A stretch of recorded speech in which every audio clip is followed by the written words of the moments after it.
Yes. So, good evening, all of you. Let us continue the numericals based on the optics. ठीक है.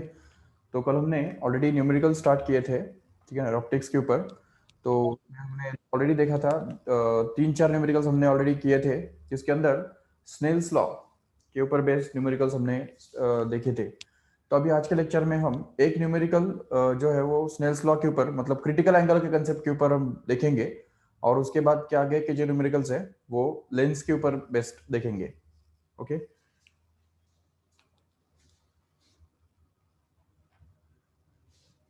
Yes. First of all, I hope all of you know the formula for the critical angle and concept of critical angle basically. So whenever the ray of light is traveling from denser medium to rarer medium and it incidents at an angle which is greater than or exactly critical angle, ठीक है ना. तो ऐसे angle पे वो जब incident होता है तो जिसके लिए जो एंगल ऑफ रिफ्रैक्शन है तो वो 90 डिग्री बन जाता है. तो ऐसे एंगल को हम बोलते हैं क्रिटिकल एंगल. और this critical angle is given by the formula that is sine of I C is always equal to 1 upon mu, where mu is the, or n, where n stands for the refractive index of denser medium with respect to rarer medium. Remember, this is the formula for critical angle. So critical angle can be found out by using this formula. Remember this correctly. Okay. And also that if angle of incidence is less than the critical angle, then refraction will take place. Okay. Refraction, which means the partial reflection and partial refraction, that will take place. But if suppose this critical angle of incidence is greater than this critical angle, then actually instead of refraction the reflection will take place. Okay. Reflection hota hai, इसको total internal reflection बोला जाता है. So the condition for this total internal reflection is simply the angle of incidence must be greater then the critical angle. Okay.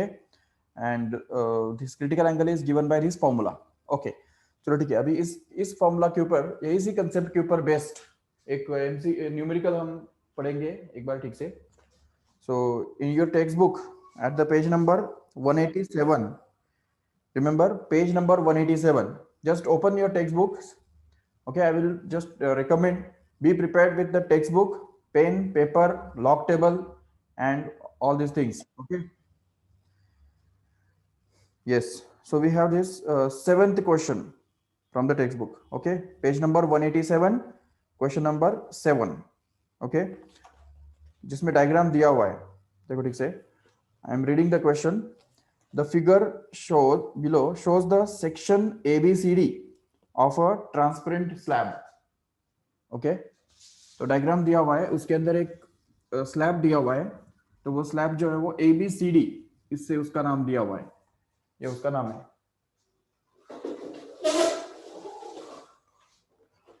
Okay. The slab is given to be ABCD and there is a teeny green LED source, light source at the bottom left corner B. Okay, so just see the diagram and try to construct the diagram on your own. ठीक है ना. I already told you to take the graph paper and paper, pencil and log table also. So अगर आपके सामने paper pen है तो जो diagram यहाँ पे दिया हुआ है तो वो डायग्राम एज इट इज तुम्हारे नोटबुक के अंदर भी ड्रॉ करो फटाफट. Just draw it in your notebook also. It is something like this.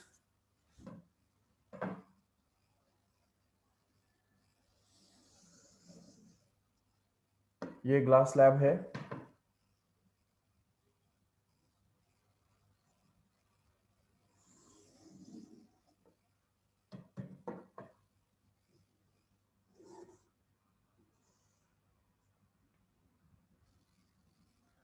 This is the section of the glass slab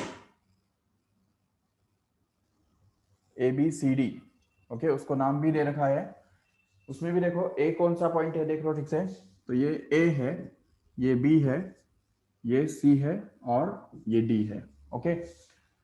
और डायग्राम के अंदर दिया हुआ है कि, चलो ठीक है हम पढ़ेंगे आगे, no doubt. So the figure below shows the section ABCD of a transparent slab. There is a teeny green LED source at the bottom left corner B. Okay, so where is the source? Can you locate it here in the diagram? Source, green light source is kept here. Okay, ये B जो point है, तो यहाँ पे green light source है, जिसमें से अलग अलग डायरेक्शंस में जो लाइट रेज है वो निकल रहे होंगे जरूर. ठीक है, अभी देखो आगे क्या दिया हुआ है. A certain ray from of light from B suffers total internal reflection at nearest point P on the surface AD and strikes the surface CD at point Q. Okay, that means, see here, a certain ray of light from B suffers from total internal reflection at the nearest point P on the surface AD. AD surface दिख रहा है? इस AD surface पे इसमें से जो एक रे निकलता है वो इस एक पर्टिकुलर पॉइंट P पे इंसिडेंट होके टोटल इंटरनल रिफ्लेक्शन सफर करता है. मतलब कुछ इस तरह से हम उसको दिखा सकते हैं. Suppose this is the ray, certain ray which starts from this point P here and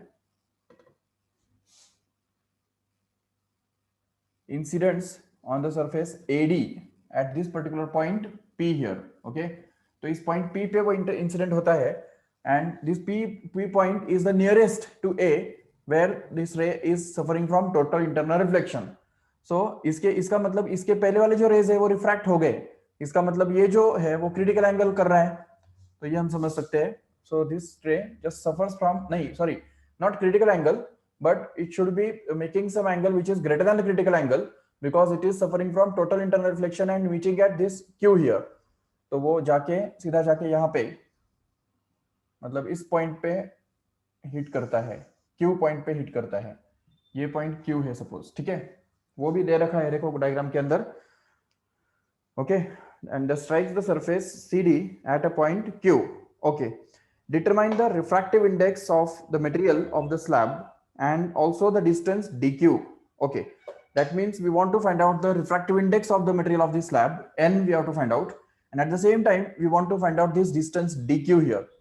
And also the ray PQ suffers from at point Q, the ray PQ will suffer from partial or total internal reflection. Okay, तो अब यहाँ पे Q, जब यहाँ पे ये PQ जो ray incident होगा तो यहाँ पे उसका क्या होगा, whether it will just get refracted and partly reflected or it will just suffer from total internal reflection. That is we have to find out also.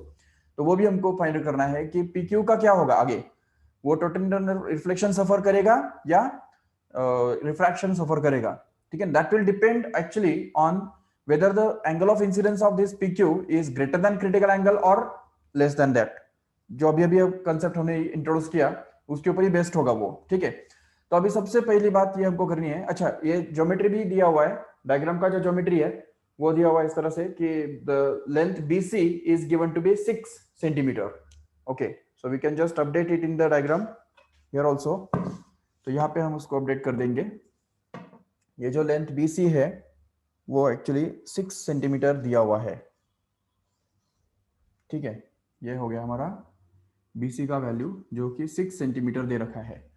ठीक है, और क्या दिया देखो, AP is given to be 4 centimetre. देख रहे हो ठीक से, A से लेके P तक का जो डिस्टेंस है वो भी दे रखा है which is going to be 4 centimeter. We can just update it in this diagram here. 4 centimeter here it is. Okay, and also one more thing here given here is that DC is given to be 3 centimeter, right? Okay, so DC जो है, so the distance between this D and C is actually given to be 3 centimeter.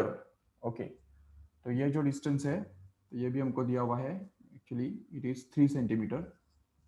Yes, okay, तो obviously then this AB will also be 3 centimetre, no doubt. You can just mark it here. तो AB जो distance हमको दिख रहा है यहाँ पे तो वो भी जरूर 3 सेंटीमीटर होगा, नो डाउट, क्योंकि it's a rectangular slab, right? तो रेक्टेंगल के ऑपोजिट साइड्स सेम होते हैं तो इसलिए ये भी 3 सेंटीमीटर ही होगा जरूर. Okay, now if we just apply the 10th standard geometry here, then we can just be able to find out that this length is 3 centimeter, this length is 4 centimeter, and if you apply the Pythagoras theorem, then we can just get this BP here to be 5 centimeter. ये समझ सकते हो आराम से. So this becomes a Pythagoras triplet, right? Pythagorean triplet. And already we have seen in the last lecture, कल के lecture में हमने ये देखा था कि जब भी कोई पैथागोरस ट्रिपलेट वाला होता है, मतलब ये 3 4 5 वाला जो पैथागोरस ट्रिपलेट होता है कि नहीं, तो उसमें ये 3 एंगल के 3 सेंटीमीटर वाले साइड के सामने वाला जो एंगल होता है वो हमेशा 37 डिग्री हुआ करता है, करेक्ट है. और 4 सेंटीमीटर साइड के अपोजिट वाला जो एंगल हुआ करता है वो हमेशा 53 डिग्री के बराबर हुआ करता है. और एट द सेम टाइम जो अभी ऑब्वियसली ये 5 जो है, 5 के सामने वाला तो 90 डिग्री रहने वाला ही है क्योंकि वो राइट एंगल ट्रायंगल है. पाइथागोरस थ्योरम मतलब राइट एंगल ट्रायंगल के लिए लागू होता है जरूर. तो इसलिए ये 3 4 5 वाला जो पाइथागोरस ट्रिपलेट है, तो उसके अंदर के जो एंगल्स है वो फिक्स्ड है. वो याद रखो अच्छी तरह से. जब भी हमको ये 3 4 5 वाला पाइथागोरस ट्रिपलेट मिलेगा तो ये याद रखो कि 4 के अपोजिट एंगल 53 डिग्री एंड 3 वाला अपोजिट एंगल 37 डिग्री, जिससे हम इसका साइन कॉस टैन कॉट सब निकाल सकते हैं बिल्कुल आराम से, कोई प्रॉब्लम नहीं. तो अभी यहाँ पे अगर इस ट्रायंगल के अंदर अगर ये यूज करेंगे तो उससे हम ये कह पाएंगे कि 4 सेंटीमीटर जो साइड दिख रहा है यहाँ पे, उसके सामने वाला जो एंगल है ये वाला, ये देखो ये एंगल कितना रहने वाला है, actually it will be 53 degree, correct है 53 degree. But we don't want that. Actually 3 centimetre के अपोजिट वाला जो एंगल है इस ट्रायंगल के अंदर, राइट एंगल ट्रायंगल के अंदर, तो ये वाला जो एंगल है वो एक्चुअली हमको मिल सकता है 37 degree. But again it is not of any use because if we draw the normal here, तो यहाँ पे अगर हमने एक नॉर्मल ड्रॉ किया तो normal will be like this. तो the angle made by this incident ray with the normal is actually going to be the angle of incidence here, right? So ये एंगल हमको निकालना जरूरी है. Okay, this angle is we are interested in actually. So which will be actually 53 we can say. So here it will be 53 no doubt. ये समझ सकते हैं आराम से. दो आर्ग्यूमेंट्स है, एक तो ये टोटल 90 है और उसमें से ये 37 है, तो करके ये 53 होने वाला ही है नो डाउट. और अगर ये दो साइड्स वर्टिकल अगर है तो ये दोनों वर्टिकल साइड जो है पैरेलल है, तो उसका ये ट्रांसवर्सल अगर कंसीडर कर लो तो ये एंगल और ये एंगल ऑल्टरनेट होने की वजह से भी ये 53 होने की वजह से ये भी 53 बनता है. ठीक है, तो इसका सीधा सा मतलब ये हो गया कि angle of incidence of this ray is going to be 53 degree, so that the angle of reflection will also be same, that is 53 degree only. तो ये एंगल भी 53 डिग्री होगा जरूर. Okay, but after all this 53 degree से अगर ये total internal reflection हो रहा है, इसका मतलब जरूर ये जो 53 डिग्री है तो angle of incidence I is going to be greater than IC, correct है. And since angle of incidence is 53 तो और आईसी जो है वो आईसी से ये बड़ा ही होना चाहिए, तो तब तो रिफ्लेक्शन हो रहा है ना, नहीं तो रिफ्रैक्शन होता था. अगर टोटल इंटरनल रिफ्लेक्शन हो रहा है तो condition for total internal reflection is that it takes place only when angle of incidence is greater than critical angle, correct है. इसका मतलब ये हुआ कि यहाँ पे ये जो 53 एंगल ऑफ इंसिडेंस हमको मिला हुआ है वो it should be greater than IC. That means in other words we can say that IC should be less than 53. ये सीधी सी बात हमको पता चल गई कि जो क्रिटिकल एंगल है इस पेयर का वो 53 से तो छोटा होना चाहिए. ये बात तो चलो ठीक है, पता चल गया. But now the question here is that how will you find out the refractive index of the material. And also अच्छा एक बात तो हम समझ सकते हैं आराम से कि अगर ये 53 डिग्री एंगल है तो यहाँ पे जाके जब वो इंसिडेंट होगा तो इसका एंगल ऑफ इंसिडेंस कितना होगा, उसके लिए हमको यहाँ पे एक नॉर्मल ड्रॉ करना पड़ेगा, right. So this is the normal suppose. तो इस नॉर्मल के साथ तो कितना एंगल करेगा, अगर हमने ये नॉर्मल एक्सटेंड किया तो सीधी बात है ये राइट एंगल ट्रायंगल बनेगा. तो इस जिसमें ये 53 है तो और ये 90 है तो ऑटोमेटिकली ये कितना बनता है 37 डिग्री बनता है, जिसका रीजन वही है कि ये 37 डिग्री बन गया. अभी अगर ये 37 डिग्री है इसका मतलब यहाँ पे एंगल ऑफ इंसिडेंस कितना हो गया, क्यू पॉइंट पे 37 डिग्री है जो कि 53 से कम है. ठीक है, और 53 से कम होने से क्या होगा, it will just get refracted. ठीक है, अभी उसमें भी हमको क्रिटिकल एंगल पता नहीं है. ठीक है, तो इसलिए प्रॉब्लम है. ओके,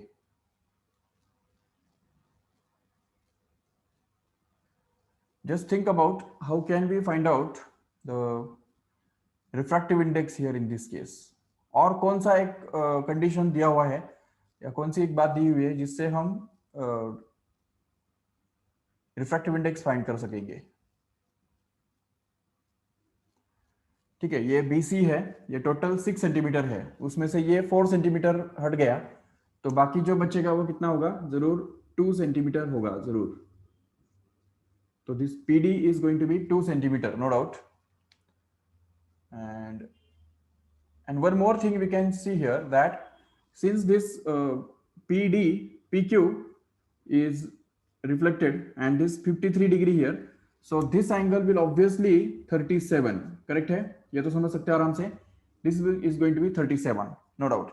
अगर ये 37 है, ये 90 ऑलरेडी है, तो फिर ये कितना होगा? जरूर 53 होगा। This is 53 degree, okay. And then yes, अगर ये 37 ये 53 अगर है, तो ये भी एक राइट एंगल ट्रायंगल हो गया जो कि पाइथागोरस थ्योरम सेटिस्फाई करेगा। और अगर ये पाइथागोरस थ्योरम सेटिस्फाई करेगा तो इसका मतलब ये 37 डिग्री का जो अपोजिट साइड है और ये 53 डिग्री के जो अपोजिट साइड जो है, तो ये तीनों जो साइड्स है, they should be in proportion to 3 4 5।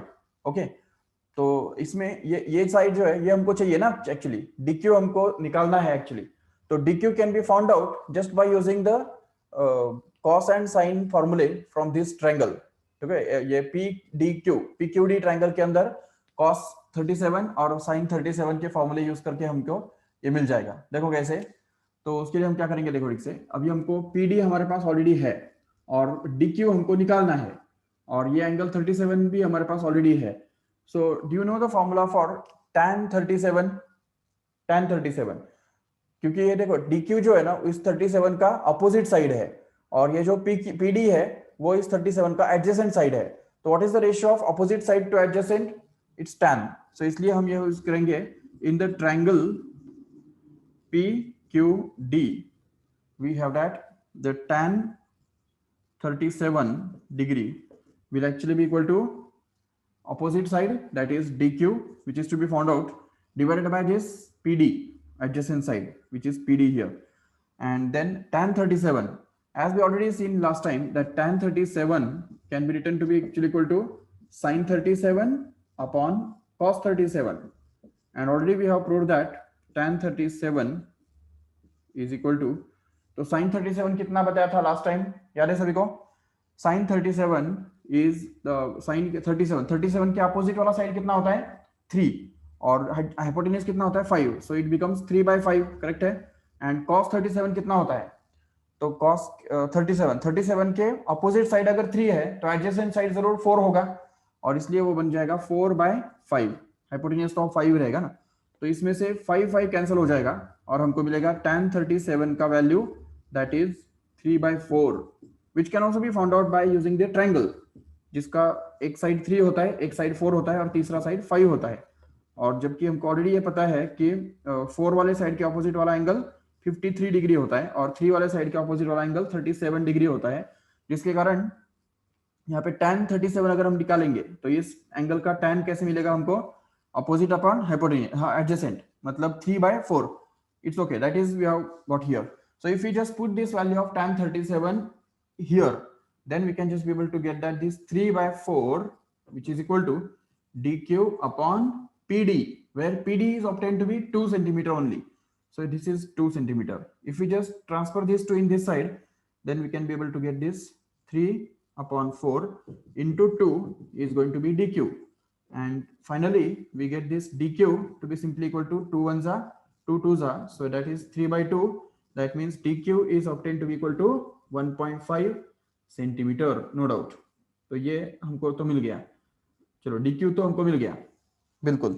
जो एक पूछा था हमको DQ निकालने के लिए बोला था, that is already obtained, no doubt, okay. But still we are not able to find out the refractive index. Just check any another information is given here.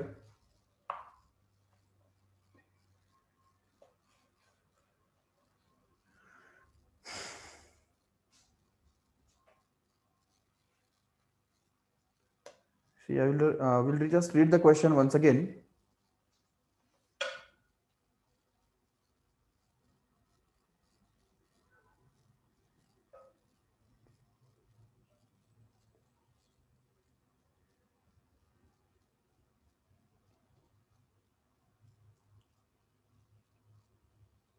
Uh, just wait, Parth. Okay.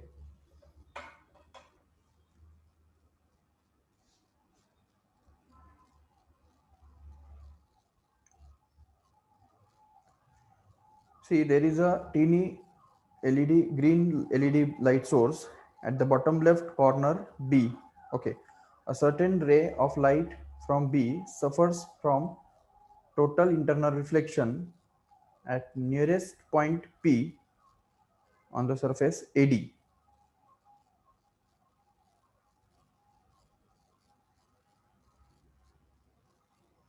and strikes the surface CD at point Q. Okay.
देखो Partha Parth is asking that if they are saying that the certain ray from the point B suffers from total internal reflection at nearest point P on the surface AD and strikes the surface CD at point Q. Okay तो क्या इसका मतलब ये होगा कि P point जो है वो क्रिटिकल एंगल बनाएगा, मतलब पी पॉइंट पे जब ये रे ऑफ लाइट इंसिडेंट होगा तो उस समय वो क्रिटिकल एंगल बनाएगा? उसका आंसर है नहीं, क्योंकि अगर वो क्रिटिकल एंगल बनाता तो फिर उस केस में क्या होता कि वो टेंजेंशियली निकल जाता ना इस सरफेस से, वो तो टेंजेंशियली नहीं निकल रहा है। और उन्होंने जो दिया हुआ है उसके हिसाब से ये पी पॉइंट पे इंसिडेंट होने के बाद ये जो रे है पी में से रिफ्लेक्ट होके होने वाला जो रे है वो क्यू पे इंसिडेंट होता है। क्यू के ऊपर अगर स्ट्राइक करता है तो क्यू पे स्ट्राइक करने वाला रे जो है वो क्रिटिकल एंगल सफर करने वाला हो ही नहीं सकता है। समझा क्यों?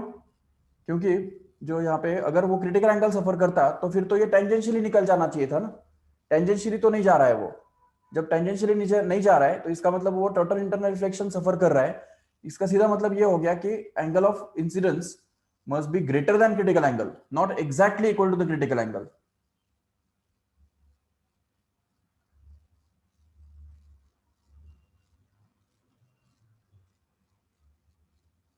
And because of that only it is not possible at all to find out the refractive index actually, क्योंकि सिर्फ रिफ्लेक्शन से हमको रिफ्रैक्टिव इंडेक्स नहीं मिलने वाला है, रिफ्लेक्शन यूज करना है।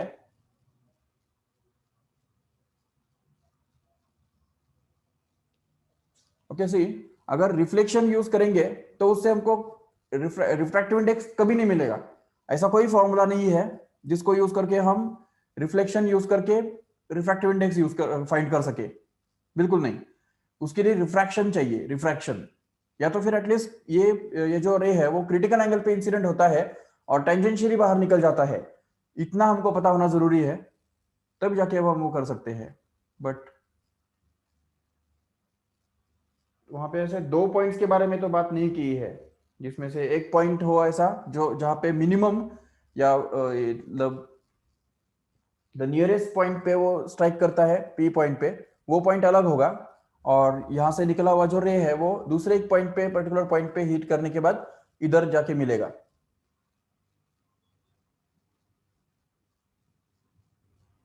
ऐसा तो नहीं दिया है।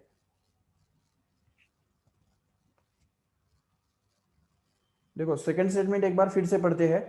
अ सर्टेन रे of light from B suffers total internal reflection at nearest point P on the surface AD.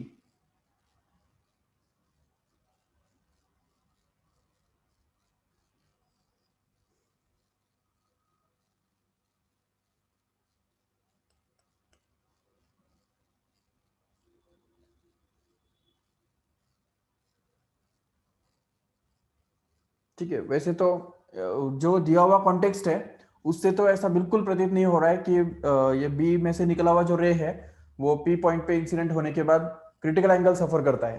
मतलब ये 53 डिग्री जो है वो क्रिटिकल एंगल है, ऐसा तो बिल्कुल नहीं इसमें से पता चल रहा है. बट जो आंसर उन्होंने दे रखा है वो उससे लगता है कि उन्होंने वही कंसिडर किया है. मतलब ये जो 53 डिग्री है उसको ही उन्होंने क्रिटिकल एंगल कंसिडर किया है. But that is actually not to be done. It is actually wrong, remember. Because यहाँ पे उन्होंने बिल्कुल ऐसा नहीं दिया है कि ये 53 डिग्री जो है वो क्रिटिकल एंगल है करके, या ऐसा बिल्कुल नहीं दिया है कि ये जो रे है वो टोटल इंटरनल रिफ्लेक्शन सफर करके वो टेंजेंशियली पास हो जाता है करके. बिल्कुल नहीं, टेंजेंशियली वो पास नहीं हो रहा है. वो एक्चुअली वो यहाँ पे स्ट्राइक कर रहा है, क्यू पॉइंट पे स्ट्राइक कर रहा है, जिसका मतलब ये हुआ कि it is suffering from total internal reflection which takes place only when the angle of incidence is greater than critical angle, not equal to critical angle. अगर इक्वल टू होता तो फिर तो वो इस क्यू पे नहीं जाना चाहिए था, वो तो डी पे जाना चाहिए था, है कि नहीं. तो लेकिन अभी जो आंसर उन्होंने निकाला है तो वो एक्चुअली 53 डिग्री को ही क्रिटिकल एंगल समझ के ही निकाला है. मतलब अभी अगर सपोज हम क्रिटिकल एंगल 53 को अगर एज्यूम कर लेंगे तो हमारे पास ऑलरेडी फॉर्मूला है कि sine I C is equal to 1 upon refractive index N. तो अगर हम ये यूज करेंगे यहाँ पे तो sine of 53 degree becomes equal to 1 upon N. And sine 53 degree already we have seen it as a 4/5. Correct है. साइन 53 डिग्री अगर यही ट्रायंगल यूज करते हो तो 53 के अपोजिट साइड कौन है 4 और एडजेसेंट साइड कौन है 5. तो 4/5 सॉरी हाइपोटेन्यूस कौन है 5, तो इसलिए यहाँ पे 4/5 ये बन गया हमारा साइन 53 और this is going to be equal to 1 upon n. So automatically n actually becomes equal to 5/4, which is correct as per the answer given in the textbook. But actually conceptually it is 100% wrong, because it is not given that this ray is suffering from critical angle. मतलब it's suffering from just refraction or it is just passing tangentially to the surface. ऐसा कोई word उसमें से नहीं दिया है. ठीक है, उल्टा ये दिया है कि ये जो रे है वो पी पे स्ट्राइक करके टोटल इंटरनल रिफ्लेक्शन सफर करके इधर क्यू पे इंसिडेंट होता है. तो क्यू पे क्या होगा वो भी उन्होंने पूछा है. तो इसका सीधा मतलब ये है कि क्रिटिकल एंगल ये 53 है ही नहीं. ठीक है, 53 is not a critical angle. But अभी उन्होंने जो आंसर निकाला है वो एक्चुअली 53 को ही क्रिटिकल एंगल मान के निकाल दिया है. But that is actually wrong. ठीक है, चलो जहां तक टेक्स्ट बुक के क्वेश्चन का आंसर का सवाल है तो वहां उसके हिसाब से ये हम कर सकते हैं ऐसा. But actually it is wrong. Getting my point all of you. Okay, और रही बात की यहाँ पे क्यू पे क्या होगा ये भी उन्होंने पूछा है. तो अभी अगर एक बार हमने क्रिटिकल एंगल को 53 अगर मान लिया तो ये 37 तो 53 से कम है ना. तो जब 53 से कम एंगल पे जब वो राइट इंसिडेंट होगा तो उसको तो रिफ्रैक्ट होना है. It is not going to get reflected, but it will get just refracted, and obviously a part of light will get reflected, so we can call it as a partial reflection, not the total reflection, because total reflection requires the angle to be greater than the critical angle, and this 37 is already less than this 53, and that's why we can just say that, so that the ray will just partially reflected. Okay, will get partially reflected, no doubt. चलो ठीक है. So this is all about the question number 7, we can say. Yes, if you have any doubt you can unmute your mic. Yes, Sakshi.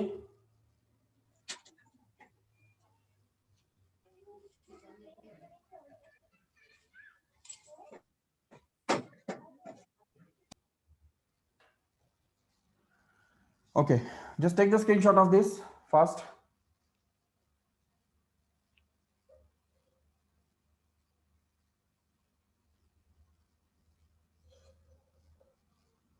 Okay, now we'll just see the next concept and formulae in this chapter, that is all about the mirrors.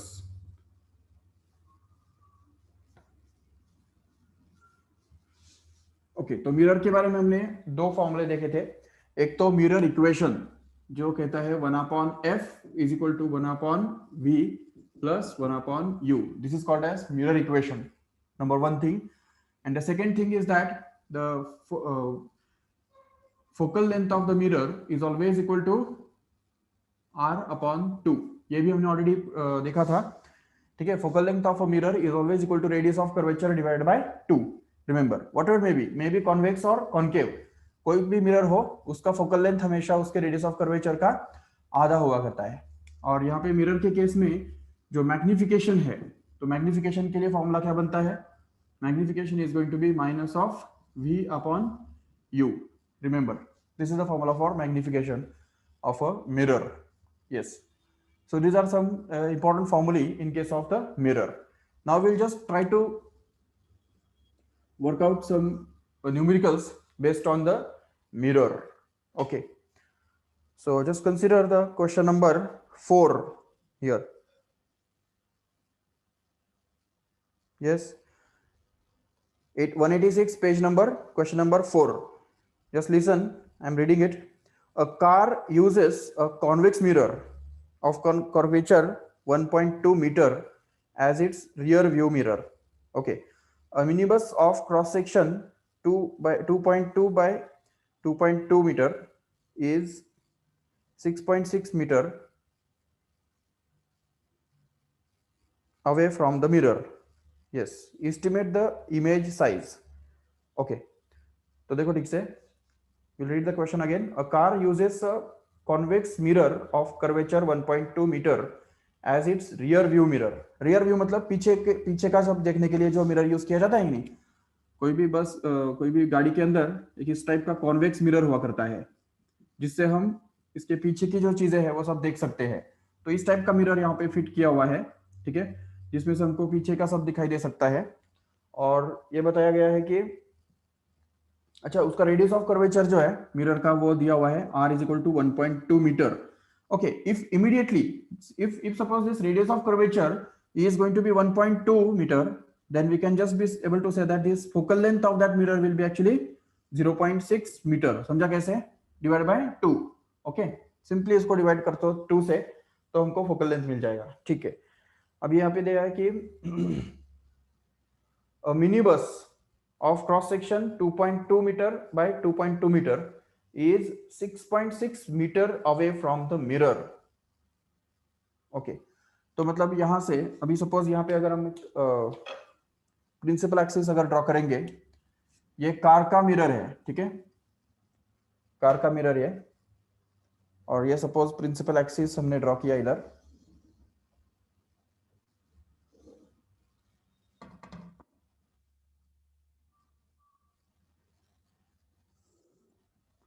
Okay, this is the principal axis and the minibus of cross section 2.2 by 2.2 is 6.6 meter away from the mirror.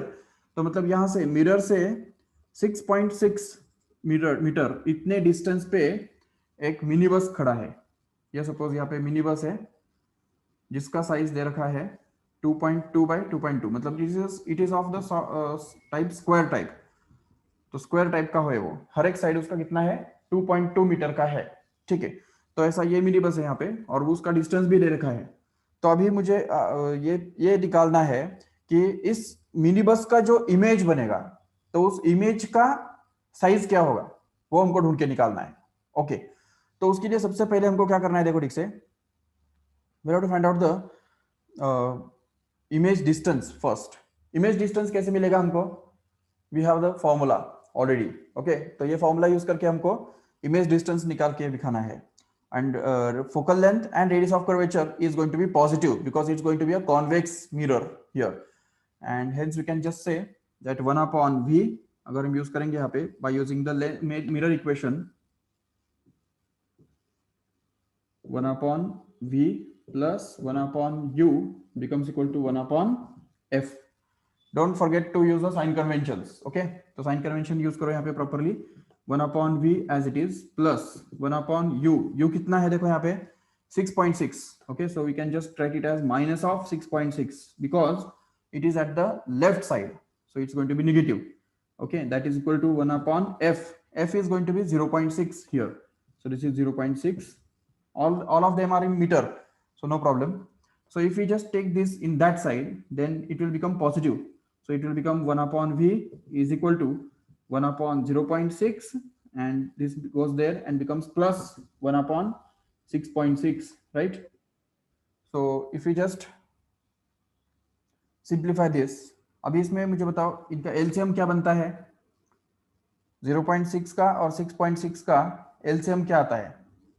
देखो 0.6 को अगर 1.1 से multiply कर देंगे ना, 1.1 से, तो ये 6.6 आ जाता है. तो 1.1 से इसको मल्टीप्लाई डिवाइड कर देंगे तो न्यूमरेटर में हमको मिल जाएगा 1/v is equal to 1.1 plus 1, that is divided by 6.6 as it is. Correct है.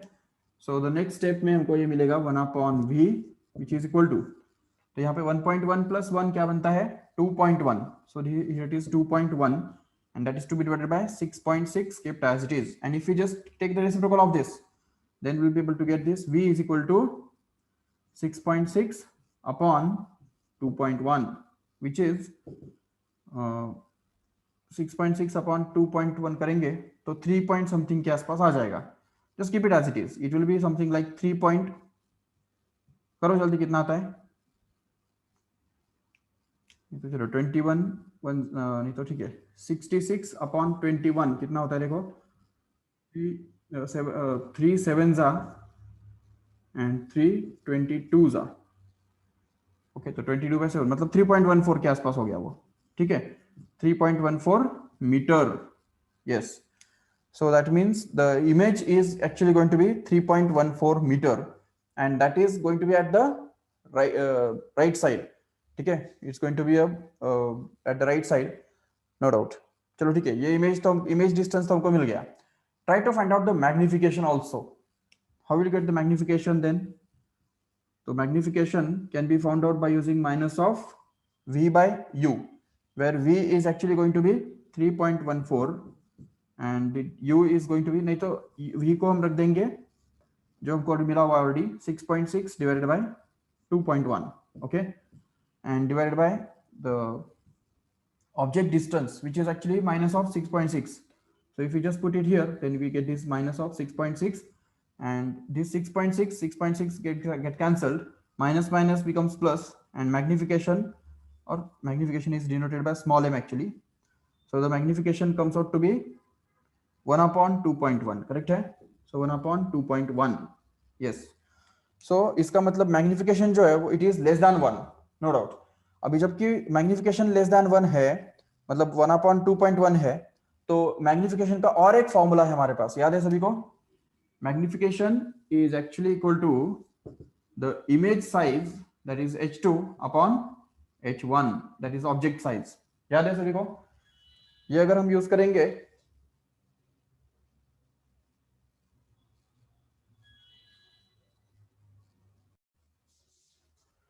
ओके, तो h2 अपॉन h1 ये करके भी हमको ऑलरेडी ये मैग्निफिकेशन मिल जाएगा. बट यहाँ पे हमको h2 ही तो निकालना है. h2 मतलब क्या है, image size, that is to be found out.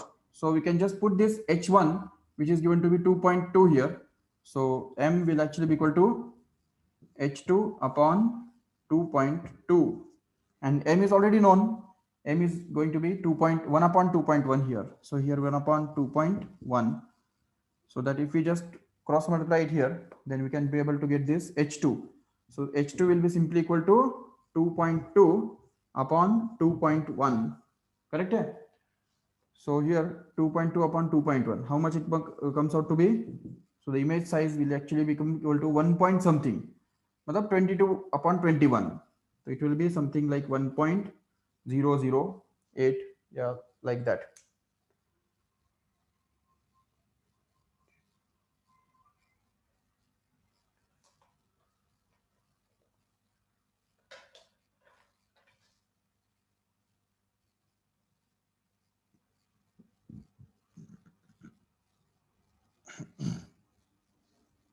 just check here.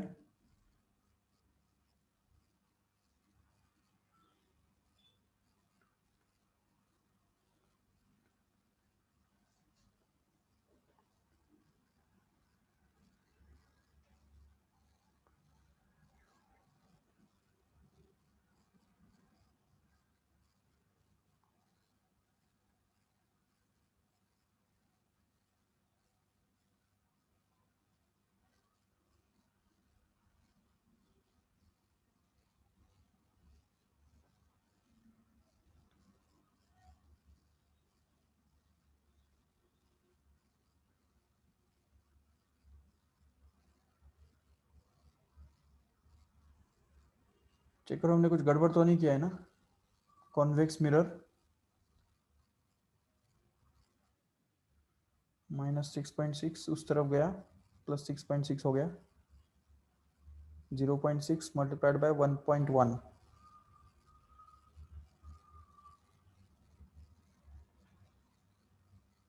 अरे 2.1, हाँ राइट है ना.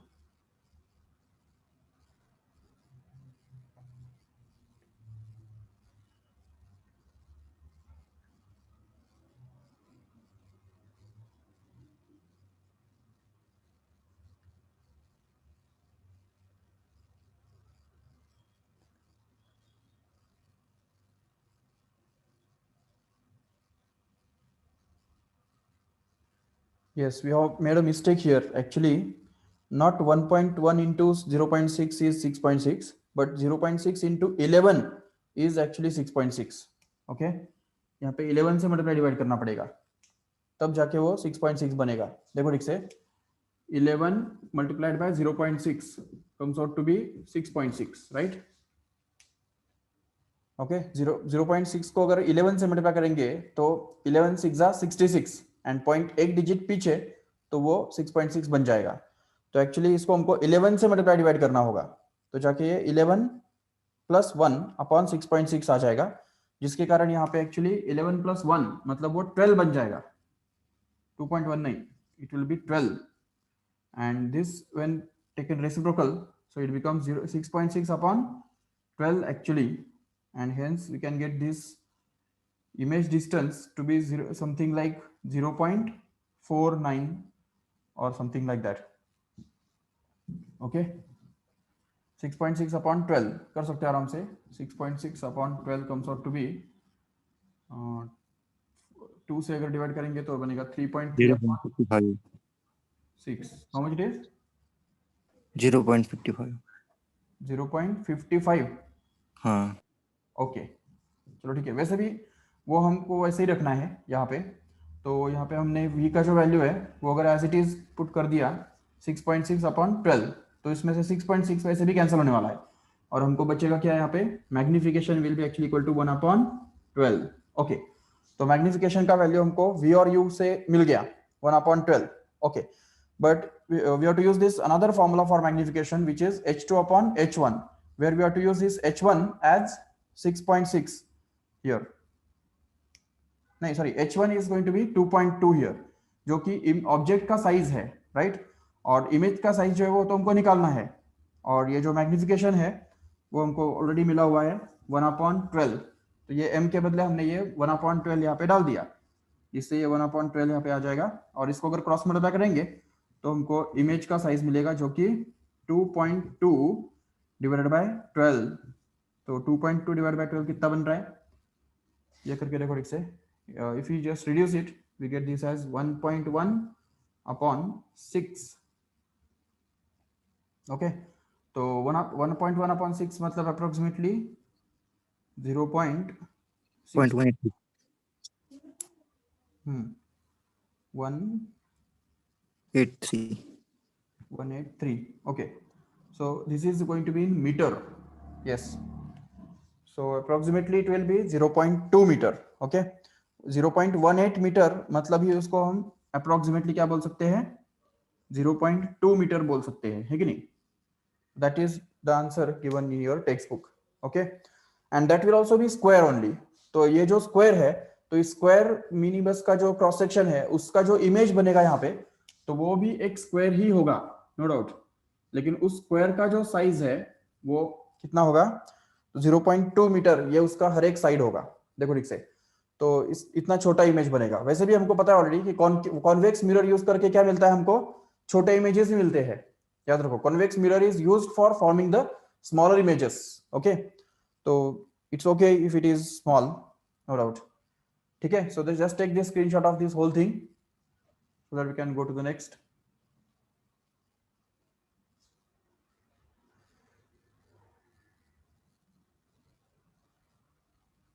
Yes, just understand each and every step what we have done here. Okay, सबसे पहले हमने क्या किया, R को यूज करके F निकल के लिया। F क्यों निकाला, क्योंकि हमको मिरर इक्वेशन यूज करना था। तो मिरर इक्वेशन के अंदर हमने U और F के वैल्यू डाल दिए, जिससे हमको V का वैल्यू मिल गया। देखो इधर, ये V का वैल्यू क्यों निकाला, क्योंकि हमको मैग्निफिकेशन निकालना था। तो मैग्निफिकेशन निकालने के लिए हमने ये वाला फॉर्मूला यूज किया, V अपॉन U। तो V और U यूज करके हमने मैग्निफिकेशन निकाल लिया। मैग्निफिकेशन क्यों निकाला, क्योंकि मैग्निफिकेशन का और एक फॉर्मूला होता है H2 अपॉन H1, जिसमें से हमको H2 पूछा है और H1 दिया हुआ है। ये देखो, ये जो है ये H1 है, तो इसलिए यहाँ पे H1 यूज करके और मैग्निफिकेशन यूज करके हमने H2 निकालना था। उसके लिए हमने ये मैग्निफिकेशन निकाला। Once we get the magnification using this H1, we can easily find out H2, that is the flow. Getting it? I will repeat again. R use करके F निकालना, F को यूज करके V निकालना, V को use करके M निकालना और M को यूज करके H2 निकालना। तो देखो, चार फॉर्मूले हमने यहाँ पे यूज किए। एक तो F is equal to R/2, दूसरा 1 upon V equal plus 1 upon U equal to 1 upon F, तीसरा मैग्निफिकेशन का एक फॉर्मूला V अपॉन U, और दूसरा मैग्निफिकेशन का बेसिक फॉर्मूला जो डेफिनेशन से मिलता है H2 upon H1, no doubt. So here, तो ये यहाँ पे भी हम लिख सकते हैं आराम से, magnification is always equal to H2 upon H1, no doubt. Okay, so this is all about the mirror. Okay, तो मिरर का हमने कर लिया अभी। तो बाकी लेंस का जो है, तो वो हम कल के लेक्चर में कर देंगे डिटेल में। ठीक है, so that's all from for this lecture. चलो, thank you all of you.